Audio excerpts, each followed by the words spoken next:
اللہ کے نام سے شروع جو نہایت مہربان اور رحم والا ہے۔ معزز سامعین جلسہ، یہاں موجود ہمارے کرم فرما اور میرے پیارے ساتھیوں، السلام علیکم ورحمۃ اللہ وبرکاتہ۔ میں محمد مسعود Abdul Majeed Khan modern high school کے 8ویں جماعت کا طالب علم ہوں۔ یوم جمہوریہ کے اس پروقار تقریب میں اس خاکسار کو لب کشائی کا موقع دیا گیا، اس کے لیے میں ماڈرن ہائی اسکول کے انتظامیہ اور اپنے معلمین کا ممنون و مشکور ہوں۔ تقریر کا آغاز علامہ اقبال کے شعر سے کرنا چاہتا ہوں۔ صدر محترم کی اجازت چاہوں گا۔ سارے جہاں سے اچھا ہندوستان ہمارا، سارے جہاں سے اچھا ہندوستان ہمارا، ہم بلبلیں ہیں اس کی یہ گلستاں ہمارا۔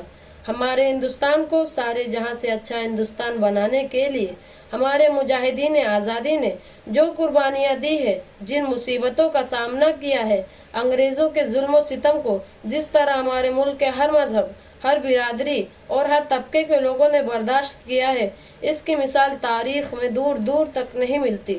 تصور کیجئے کیا بیتی ہوگی خودی رام بوس کے والدین پر، جو محض 18 سال کی عمر میں تختے دار پر لٹکا دیے گئے، صرف اس لیے کہ وہ اپنے دیش کی آزادی چاہتے تھے۔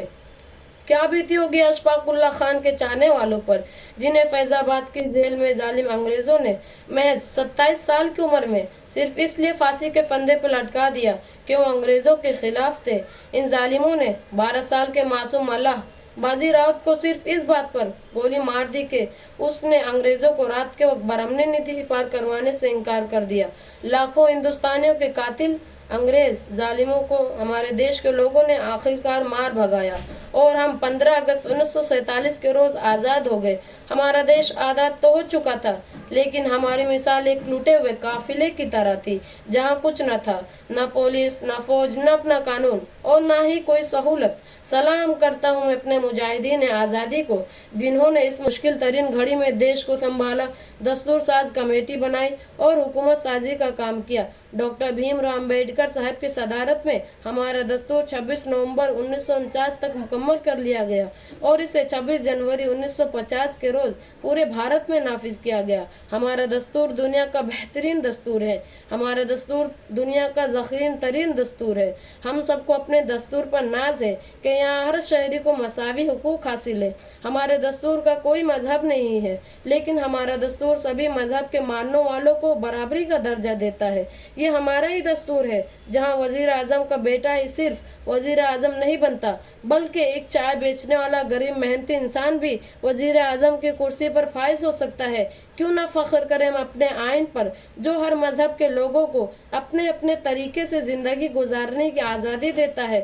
ہمارے دستور نے بھارت کو ایک ایسے چمن کی طرح بنا دیا ہے جس میں ہر رنگ و بو کے پھول ملیں گے، اور انسان کی فطرت بھی یہی ہے کہ وہ ایسے باغیچے کی سیر کی چاہت رکھتا ہو جہاں ایسے مختلف پھول ملے، مختلف خوشبو ملے، مختلف لوگ ملے اور مختلف تہذیب بھی، اور وہ جگہ کوئی اور نہیں، صرف اور صرف ہمارا ہندوستان ہے۔